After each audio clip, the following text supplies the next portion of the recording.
అటు కేంద్రంలో కానీ రాష్ట్రంలో కానీ ఎన్డీఏ ప్రభుత్వం నడిచింది.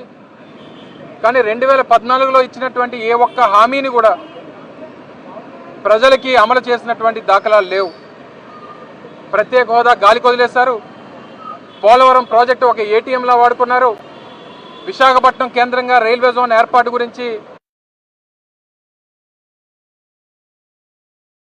కూటమి ప్రభుత్వమే ఆ రోజు జనసేన బయట నుంచి మద్దతు పలికింది. భారతీయ జనతా పార్టీ, తెలుగుదేశం పార్టీ కలిసి ప్రభుత్వాన్ని స్థాపించినాయి. అటు కేంద్రంలో కానీ రాష్ట్రంలో కానీ ఎన్డీఏ ప్రభుత్వం నడిచింది. కానీ 2014లో ఇచ్చినటువంటి ఏ ఒక్క హామీని కూడా ప్రజలకి అమలు చేసినటువంటి దాఖలాలు లేవు. ప్రత్యేక హోదా గాలికి వదిలేశారు.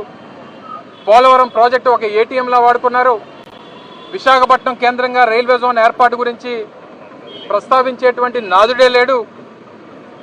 పోలవరం ప్రాజెక్టు విషయంలో కానీ, రైల్వే జోన్ విషయంలో కానీ, ప్రత్యేక హోదా విషయంలో కానీ వీటన్నిటినీ కూడా చంద్రబాబు నాయుడు గారి తాలూకా ప్రత్యేక ప్యాకేజీ కోసం, అమరావతి రియల్ ఎస్టేట్ ప్రాజెక్టు కోసం వాటన్నిటిని కూడా తాకట్టు పెట్టినటువంటి విషయం మనందరికీ తెలుసు.